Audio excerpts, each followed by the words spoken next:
Right, hi everyone. I had a bit of a shock actually, and I'll tell you about it.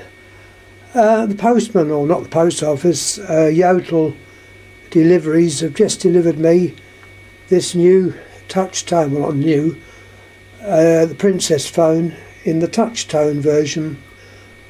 I've got several of the normal rotary ones and I thought, well, it's about time I had one of these. So I set it all up, run the wiring in. I've used the mains transformer for this country, England, although if you're in America you'd have had a little small job, which I may be able to show a picture of it. Got this fairly organised today, but so in one hand it's still difficult.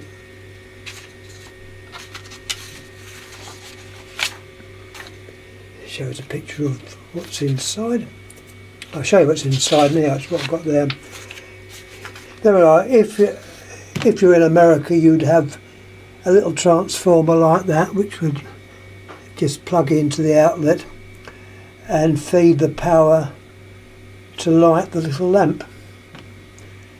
There's a picture of the lamp there.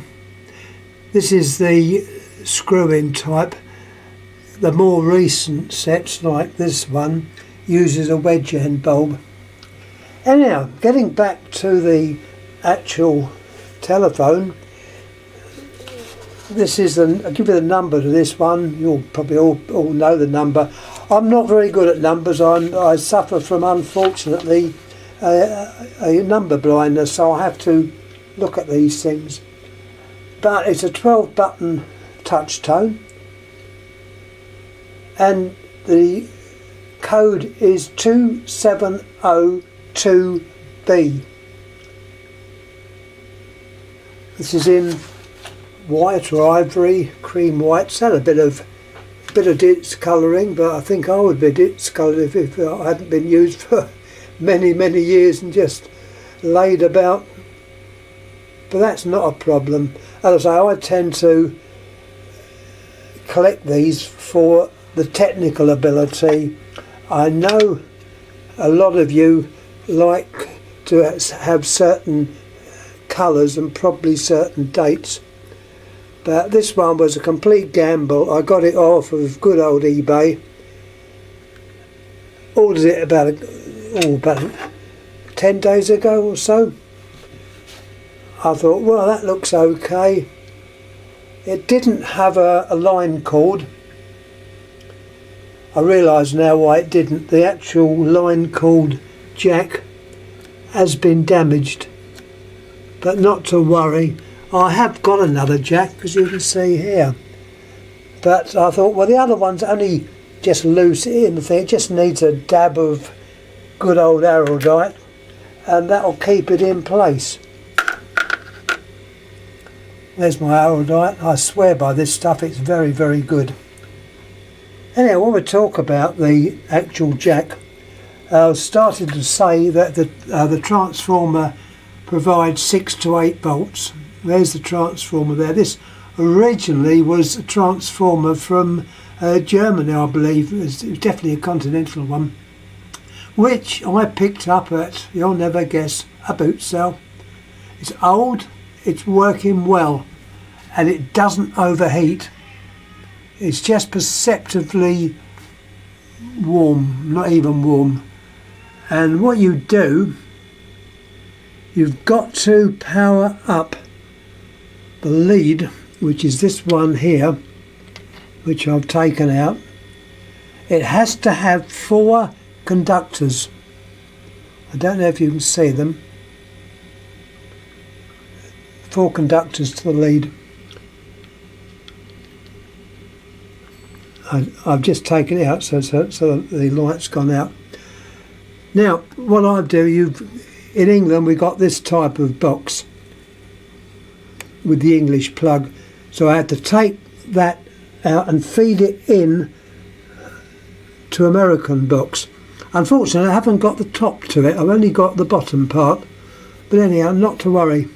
And as you can see, you connect up the following code.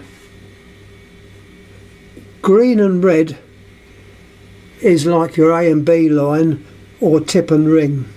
In England we call it A and B, in America it's tip and ring.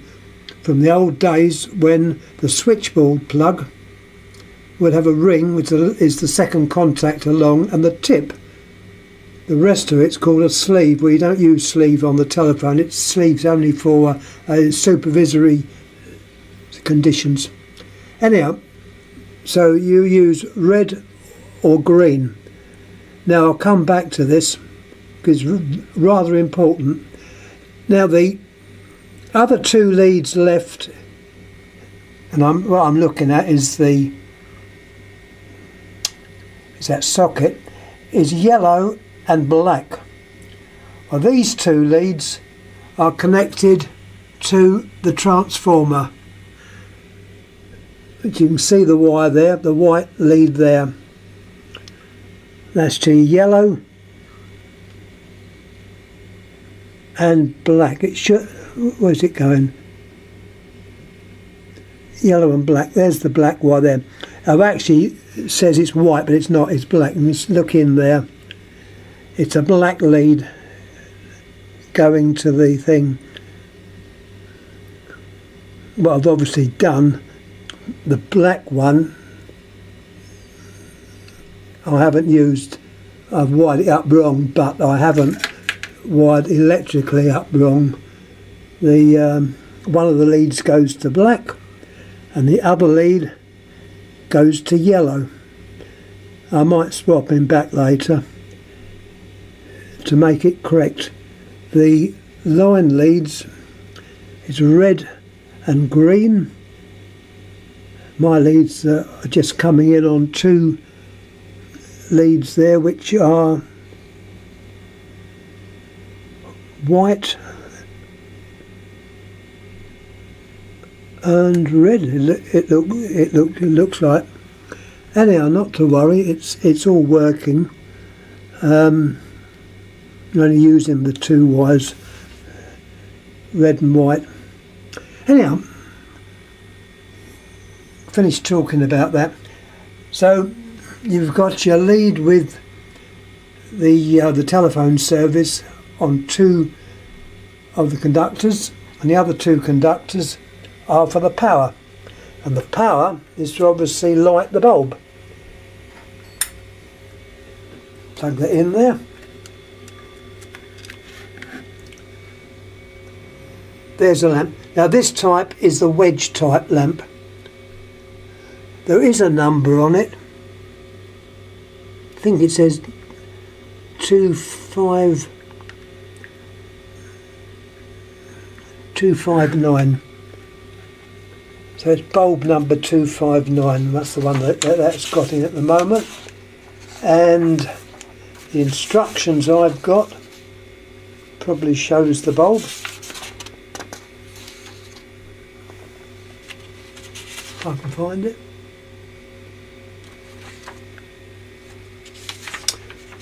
Whenever you want something, you can't find it. I know it's here somewhere. It mentions the bulbs. Is it here? I think. There's the bulbs. There'll be possibly they're the screw type.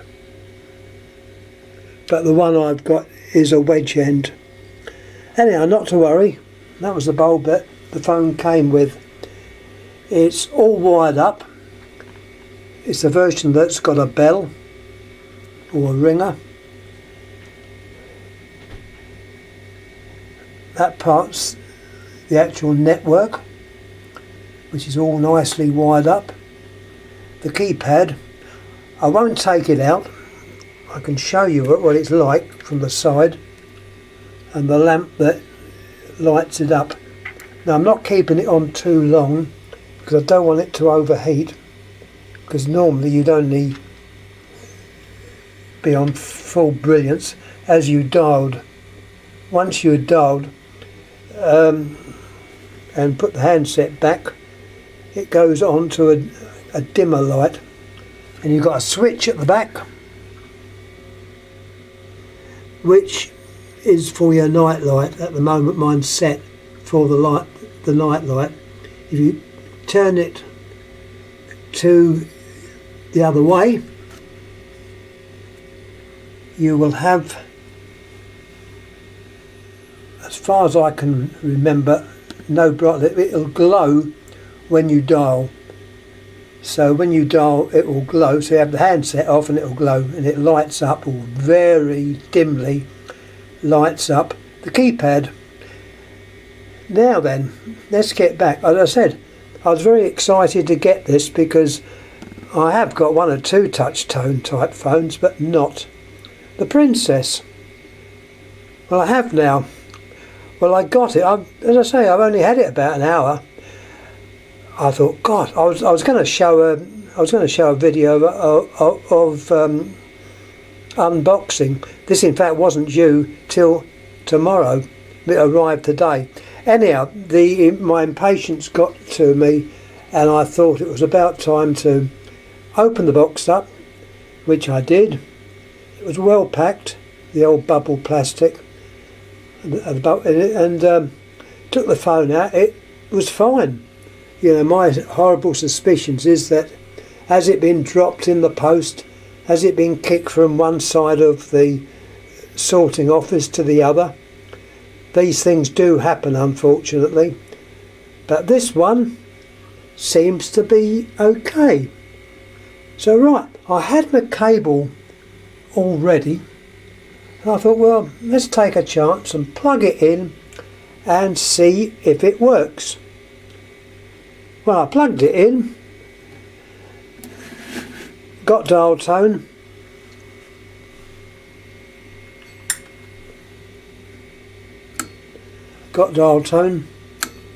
and keyed in 1471. And at the moment, you can't hear it. You might just, I don't know, it's very low.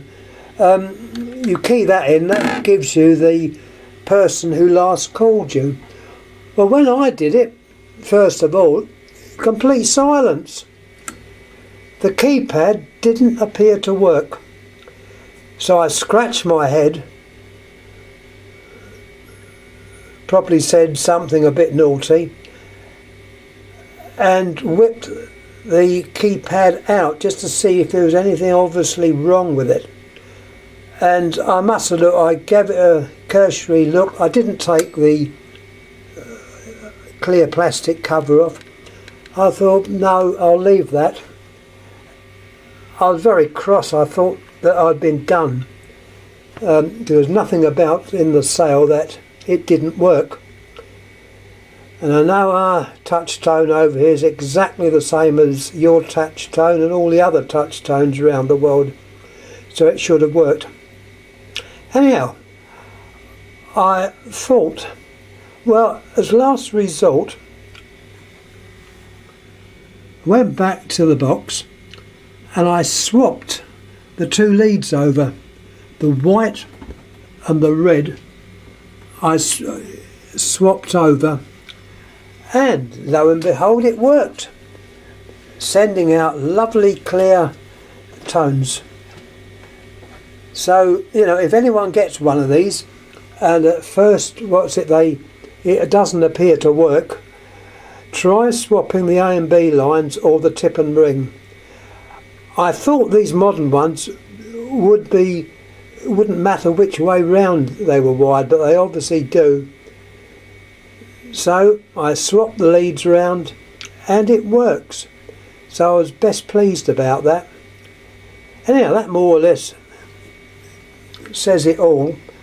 I'll pop the top on so you see what it looks like and put the handset on top. I haven't screwed it down because I said I've got to give a little repair job to the line jack. Well, I can do that, there's no problem there. So if that's the only thing that was wrong, I've done very well. We'll have a quick look at the underneath. Disconnect it so it's not on. there's the underneath. It was property of a Pacific Tel company, not for sale. The Princess name, obviously the model number, a bit of information there. You've got that part is the lamp which lights up.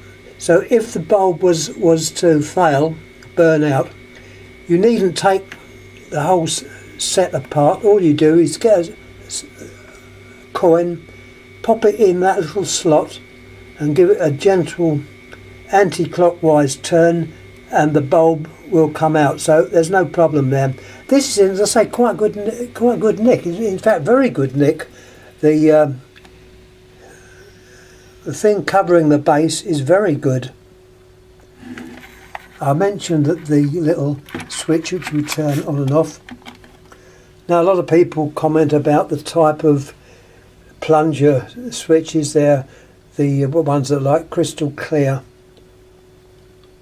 and that was characteristic with the Western or Bell set. There's the handset.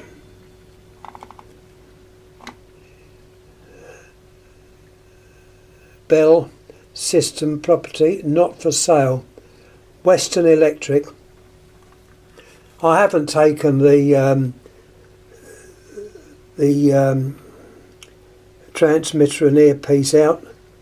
They'll just be standard types. It's a standard handset. Once again, it's in good nick. Oh, there's a couple of scratches on it, but they're not deep scratches, and they don't distract from the phone. That is more or less about it. I will mention that other manufacturers made this type of phone, or similar to these phones. In Canada, you had Northern Electric, which was no more than a subsidiary of Western. It was the Canadian equivalent to Bell. Now, I think I've got it here, yeah. We can show here the other types. Now, the Bell phone was the Princess, but it was also made, and this was almost identical, and I will be putting it up later because I've got one of these, rotary version. The Cinderella, that was originally by Kellogg. The Petite, which I've also got, was Stromberg Carlson. These two looked virtually identical to the Princess phone. The position on the number stop where you dial it round to that was in a different position, I believe, with the other Cinderella. It might have both been in different positions. The Contessa phone looked identical, and I want to be able to show one of these as well, because whereas this type of phone had a network like sealed in a little box, this phone is one I brought back from Canada many years ago, and the wiring was all open. It was not encapsulated, and I can show you that. The other one, called a Starlight, that was made by Automatic Electric of Stralgia fame. That phone does look different. The dial lights up, or it did light up. They don't now. That I've yet to find one that does light up. It's powered by 120 volts through a high value resistor. So it's, as I say, the effectiveness of it has died out, whereas the other ones are the same as the Princess, and they have a little lamp. Almost interchangeable are the parts. So that, I think, everyone, is more or less it. as I say, I got this from online, and there's the where it came from. And as I say, it's very, very handy. Well then, that's all I'm going to say on this. I'm very pleased. Could say like a dog with two tails. Looks like it's working. So I will get the Araldite out. I've already got it out. And dab it onto the jack plug at the back, or the jack socket at the back. And we should be okay. If there's anything comes up, please ask me, subscribe. There's sometimes writing on the plastic case, but there's not in this one, which is not a problem. Anyhow, I'm going to stop talking now. Been talking long enough. So any questions you want to ask, please ask me. I'm hoping the other collectors of these phones, and there's quite a few out there, will be interested and have perhaps gleaned a bit of information. As I say, the transformer is the only thing which is not the original, as we're on 240 volts, so we don't want to plug in one of your little transformers. I've got a couple upstairs which with a transformer would be completely satisfactory, but I'm happy with this, and this just plugs into the socket there, the second one in. Anyhow, thanks again. I'm going to stop nattering now and apply a little bit of Araldite. Thanks again. Thank you.